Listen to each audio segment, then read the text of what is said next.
نماز کا مسئلہ اب ہم لوگوں کی بہت توجہ کا متقاضی ہے، بہت اس کی ضرورت ہے کہ اپنی نمازوں کی طرف توجہ کی جائے۔ الحمدللہ یہاں جو مجمع بیٹھا ہے یہ بے نمازی تو نہیں ہے، سب نماز پڑھنے والے لوگ ہیں اور انشاءاللہ جماعت سے پڑھنے والے لوگ ہیں، لیکن ہماری نمازوں میں نماز کی روح نہیں ہے۔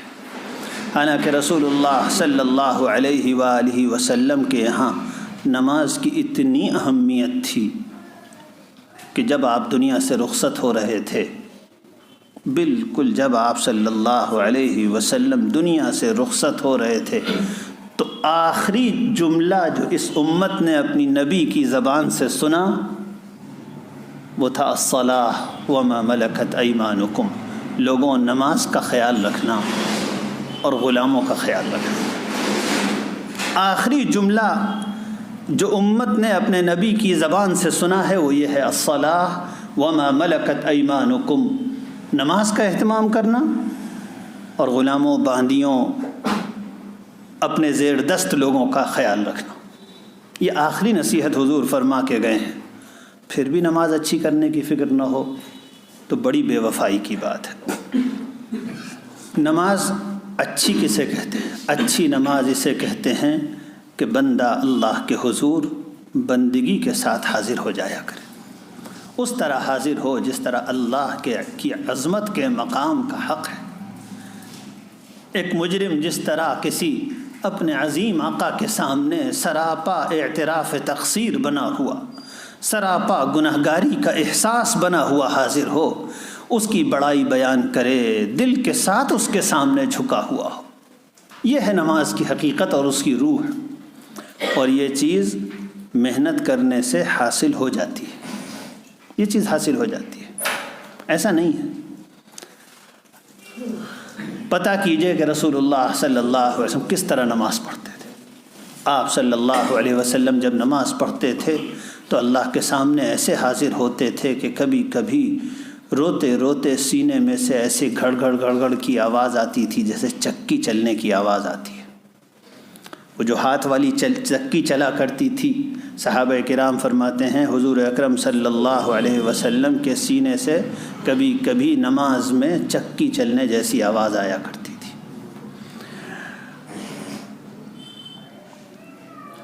آپ صلی اللہ علیہ وسلم کبھی کبھی رکوع میں جاتے تھے اور اتنا لمبا رکوع فرماتے تھے کہ پیچھے لوگ یہ سوچنے لگتے تھے کہ خدا نخواستہ کچھ ہو تو نہیں گیا۔ کبھی سجدے میں اتنا وقت لگ جاتا تھا کہ لوگوں کو وہم ہونے لگتا تھا، ڈر لگنے لگتا تھا کچھ ہو تو نہیں گیا۔ حضور اکرم صلی اللہ علیہ وسلم کو نماز سے ایسا تعلق تھا کہ آپ بے چین ہو جاتے تھے جب نماز کو کچھ دیر ہو جاتی تھی۔ آپ اپنے مؤذن حضرت بلال کو بلایا کرتے تھے اور کہا کرتے تھے یا بلال اقم الصلاۃ ارحنی بہا، بلال اب نماز کا انتظام کرو مجھے چین مل جائے، بلال نماز کا انتظام کرو مجھے چین مل جائے۔ نماز سے چین ملا کرتا تھا۔ آپ صلی اللہ علیہ وسلم نماز میں روتے تھے، اللہ سے کہتے تھے اللہ میرے گناہوں کو معاف فرما دیجیے۔ ایک دن ایسا ہوا کہ حضرت عائشہ رضی اللہ عنہا رات میں سو رہی تھیں، چھوٹا سا بستر تھا، چھوٹا سا کمرہ تھا، کوئی لمبا چوڑا کمرہ نہیں تھا۔ آپ حضرت عائشہ کی آنکھ کھلی تو بستر پہ دیکھا رسول اللہ صلی اللہ علیہ وسلم نہیں تھے، اور گھروں میں رات میں کچھ روشنی نہیں ہوا کرتی تھی۔ انہوں نے ٹٹولنا شروع کیا، بستر خالی ملا، خیال ہوا کہ شاید آپ صلی اللہ علیہ وسلم کہیں اور چلے گئے۔ اسی حال میں حضرت عائشہ کا ہاتھ رسول اللہ صلی اللہ علیہ وسلم کے پاؤں مبارک پر تلوے پہ پڑا، وہ تلوہ سجدے میں کھڑا تھا، پاؤں سجدے میں جس طرح ہوتے ہیں کھڑے، اس طرح حضور کے پاؤں تھے۔ آپ صلی اللہ علیہ وسلم سجدے میں تھے اور حضرت عائشہ فرماتی ہیں میں نے کان لگایا تو آواز آئی کہ رسول اللہ صلی اللہ علیہ وسلم سجدے میں رو رہے ہیں اور اللہ سے کہہ رہے ہیں اللہم انی اعوذ برضاک من سخطک وبمعافاتک من عقوبتک واعوذ بک منک لا احصی ثناء علیک انت کما اثنیت علی نفسک۔ اے میرے مالک مجھے اپنی رضامندی کی پناہ میں لے لیجئے اور اپنے غصے سے بچا لیجئے۔ اے میرے مالک مجھے اپنی معافی کی پناہ میں لے لیجئے اور اپنی پکڑ سے بچا لیجئے، اور اے اللہ مجھے اپنے آپ سے بچا لیجئے اور آپ ہی بچانے والے ہیں، آپ ہی بچا لیجئے اور اپنے آپ سے بچا لیجئے۔ اے اللہ میں آپ کی بہت تعریفیں بیان کرتا ہوں، مگر میں آپ کی ویسی تعریف نہیں بیان کر سکتا جیسے آپ ہیں، آپ کی صحیح تعریف تو بس آپ ہی بیان کر سکتے ہیں، اے اللہ مجھے معاف فرما دیجئے۔ سجدے میں پڑے ہوئے رو رہے ہیں اور اس طرح مانگ رہے ہیں۔ کبھی کبھی نماز میں آپ صلی اللہ علیہ وآلہ وسلم کا یہ حال ہو جاتا تھا کہ کھڑے کھڑے پاؤں سوج جاتے تھے، ایڑیاں پھٹ جاتی تھیں۔ حضرت علی رضی اللہ عنہ کی شہادت کے بعد ایک دن حضرت معاویہ رضی اللہ عنہ نے حضرت علی کے ایک خاص شاگرد سے کہا کہ ذرا بتاؤ تو حضرت علی کے حالات، اس لیے کہ حضرت معاویہ اگرچہ حضرت علی سے سیاسی اختلاف تھا لیکن قائل تھے کہ حضرت علی بہت اونچے درجے کے صحابی ہیں۔ تو پوچھنے لگے ان شاگرد سے، صف لی ابا الحسن، ذرا حضرت علی کے حالات مجھے بتاؤ۔ انہوں نے بتانا شروع کیا، وہ ایسے تھے اور ایسے تھے اور ایسے تھے، اور اسی ان کے حالات بیان کرنے میں پھر ان کی بہت سی خوبیاں بیان کی۔ دنیا سے بے رغبت تھے، بہت سادی زندگی گزارتے تھے۔ اسی میں بیان کرنے لگے کہ میں نے ان کو دیکھا ہے جب رات بالکل کالی ہو جاتی تھی تو اللہ کے سامنے کھڑے ہو جاتے تھے اور کھڑے ہو کر روتے تھے، اور کبھی کبھی روتے روتے اپنی داڑھی پکڑ لیتے تھے اور کہتے تھے یا دنیا ابھی تشوفتی ام علی تطلعتی فقد بتتکی ثلاثا غری غیری۔ نماز میں ان کا حال یہ ہوتا تھا یتململ تململ السلیم، اس طرح تڑپتے تھے جیسے کسی کو سانپ نے کاٹ لیا ہو اور وہ موت کے منہ میں جا رہا ہو اور تڑپ رہا ہو بے چینی سے، اس طرح نماز میں تڑپا کرتے تھے۔ اور کبھی کبھی اللہ کے سامنے کھڑے ہو جاتے تھے اور داڑھی پکڑ کے روتے تھے، کہتے تھے دنیا تو مجھے دھوکے دینے کے لیے آئی ہے، تو بن سنور کے میرے سامنے آتی ہے، میں نے تجھے، تو کسی اور کو دھوکہ دے، میں نے تو تجھے 3 طلاقیں دے دی۔ یہ نمازیں تھیں، اور یہ وہ نماز تھی جس نماز سے مدد ملا کرتی تھی، اس نماز سے مدد آ جایا کرتی تھی۔ نمازوں میں رونا اللہ کو بہت پسند ہے، بہت پیارا ہے اللہ کو رونا۔ رونا بہت اونچی دولت ہے، رسول اللہ صلی اللہ علیہ وسلم کی خاص سنت ہے رونا۔ چھوٹ گئی، خیال بھی نہیں ہوتا، طلب بھی نہیں بچی کہ نمازوں میں رونا آیا کرے، طلب نہیں بچی۔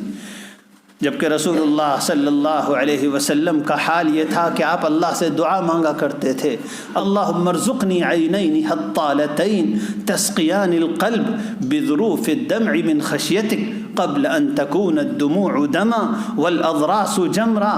اے اللہ اس دن کے آنے سے پہلے جب آنکھوں سے آنسو نہیں خون ٹپکے گا، اور جب منہ میں داڑھیں نہیں جہنم کے انگارے اور جہنم کی لکڑیاں ہوں گی، اس دن کے آنے سے پہلے اے اللہ مجھے بارش کی طرح برسنے والی آنکھیں عطا فرما دیجئے جو آپ کے خوف سے ٹوٹ کے رویا کریں۔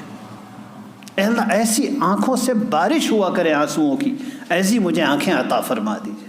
کون مانگ رہا ہے؟ رسول اللہ صلی اللہ علیہ وسلم۔ اور کون نہیں مانگ رہا؟ ہم اور آپ جیسے لوگ۔ ہم نے مانگی کبھی ایسی دعا؟ حضور اکرم صلی اللہ علیہ وسلم اللہ سے پناہ مانگا کرتے تھے، اے اللہ مجھے پناہ دے دیجئے ایسی آنکھ کی نحوست سے جو آپ کے سامنے رویا نہ کرے۔ اے اللہ مجھے پناہ دے دیجئے ایسی آنکھ کی نحوست سے جو آپ کے سامنے رویا نہ کرے۔ اگر کوئی شخص دل سے روئے، آنکھوں سے آنسو نہ آئیں، کوئی حرج نہیں، اصل تو دل سے رونا ہے، لیکن دل سے تو روئے۔ رونا اللہ کو بہت پسند ہے۔ اللہ کے سامنے بندگی کی معراج یہ ہے کہ بندہ اپنی گنہگاری پر یقین رکھتے ہوئے اللہ کے سامنے رو پڑے، میں بڑا گنہگار ہوں، میں نے اپنے پاؤں پہ کلہاڑی ماری، میں نے اپنے آپ کو تباہ کر لیا، اے اللہ رحم فرما دیجئے مجھ پر، مجھے اپنا بنا لیجئے، مجھے اپنا قرب عطا فرما دیجئے، مجھے اپنی رضا نصیب فرما دیجئے۔ یہ کیفیت ہو اور بندہ رو رہا ہو اللہ کے سامنے، اللہ کو ایسے بندے پر بہت پیار آتا ہے۔ حدیث میں آتا ہے رسول اللہ صلی اللہ علیہ وسلم نے ایسی بات فرمائی کہ اگر آپ صلی اللہ علیہ وسلم نے نہ فرمائی ہوتی تو اس پر یقین کیا ہی نہیں جا سکتا تھا۔ آپ نے اللہ کے سامنے رونے والے کے آنسو کو اور شہید کے خون کے قطرے کو ایک ساتھ بیان فرمایا۔ آپ صلی اللہ علیہ وسلم نے فرمایا اللہ کو دو قطرے بہت پسند ہیں، ایک شہید کے خون کا قطرہ اور ایک اللہ کے سامنے رونے والے کے آنسو کا قطرہ۔ اچھی نماز رونے بلکنے والی نماز ہوتی ہے۔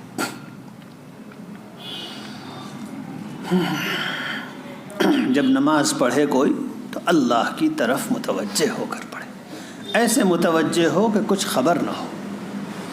میں دین لوں گا، میں دین لوں گا، نہ لوں گا میں دین ہارے دنیا،